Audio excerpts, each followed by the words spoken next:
Nations have always built monuments to their heroes, testaments to those who have fought and died in battle, but what really defines them? Is it the statues and memorials, or the people who remember them?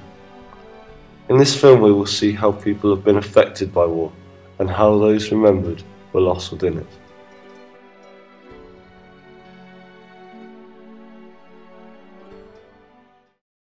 Like I was brought up in Northern Ireland through the Troubles. Oh yeah, You've heard. yeah. And I come from the bog side.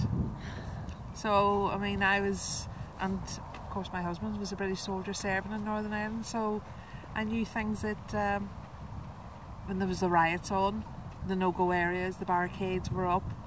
So yes, and sadly some injuries, different people and deaths.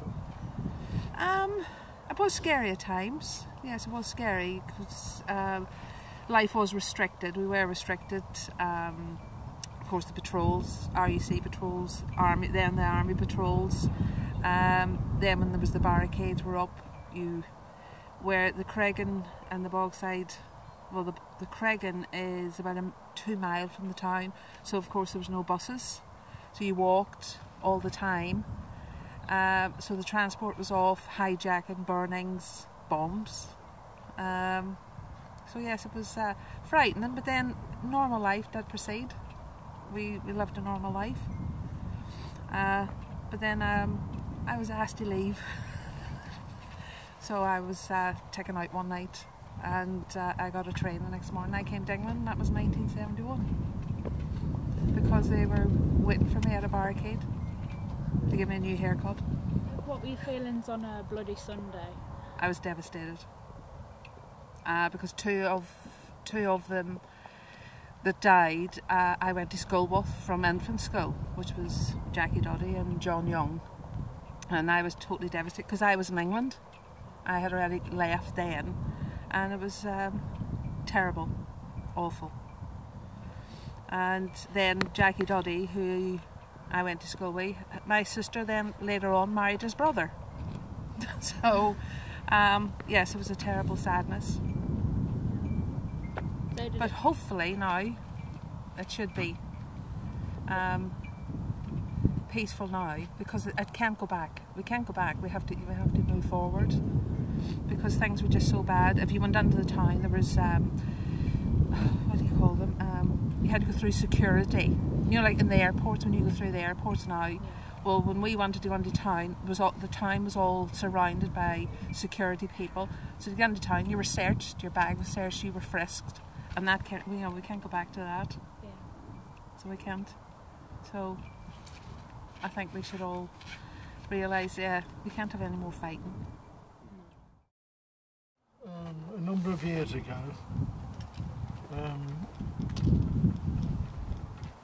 I recovered some belongings of my dad's eldest brother. My dad was a baby of 9 children. His eldest brother, Joe, was killed on the 22nd of August 1918 in the Second Battle of the Somme. He was 19 years old, and a parcel was received by my grandparents the following year after he was killed, with belongings in it that was in his tunic when he was killed. And we've got all these things. We've got a prayer book, a photograph, a Dear John letter from his girlfriend telling him she didn't want to see him anymore. And they were all in his breast pocket, and the bullet hole is quite clear. The bullet that obviously killed him is quite clear, and the blood staining on the letters and everything is there. It basically went straight through all his possessions in his pocket. Anyway, I was the first member of the family in 1988 to visit his grave in Albert in northern France. And as I say, he was my dad's eldest brother. There was 2 brothers went off to war. One came back unscathed, and Joe was killed. He was in the 2nd Battalion, the Bedfordshire Regiment. And it was the day they retook the town of Albert from the Germans that he was killed. He's actually buried in... There's a lot of war graves over on the Somme, and we visited quite a few of them. But Joe's actually buried in an extension to the Communal cemetery. the usual cemetery in Albert itself. They made a special place where they're buried. Well, it was something I knew about from a small child, because there's a photograph of my uncle that used to hang in the living room of our house. My grandmother, his mother, lived with us, and every Poppy Day, every Remembrance or Armistice Day, the family used to bring the poppies and put them round the photograph. So I'd been told about my Uncle Joe, and he was a soldier and he'd been killed. But it was only as I grew older and I found all this stuff and all these letters. There's several letters that he wrote to my grandmother when he was out in France, usually to ask her to lend him some money or give him some money because he was broke. It was only reading them that I got really interested in the First World War. And now I know quite a bit about the First World War. I obviously know about the Second World War. I was born in '43. I was a baby when it ended. But I worked in the fire service in Coventry in the 1960s. A lot of guys who fought in the Second World War and out in Korea.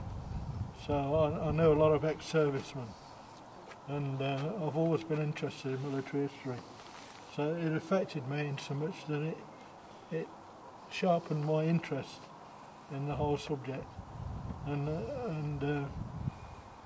it makes you realise the total futility of war. I served in the Royal Navy from 1943 to 1957. Yeah. So the first 2 years were under wartime conditions, and so that you never forget. We start with the day you join is always stuck in your memory, because you go from one way of life to something that's completely different, so that always sticks in your mind.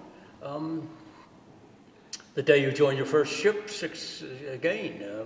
is an occasion, because with all these things, you're going to do things the first time you do it. There's no the second time is never the same. So the first time you join your ship, in my case, this was up in Scapa Flow. And Scapa Flow during the war was the fleet anchorage, the home fleet anchorage,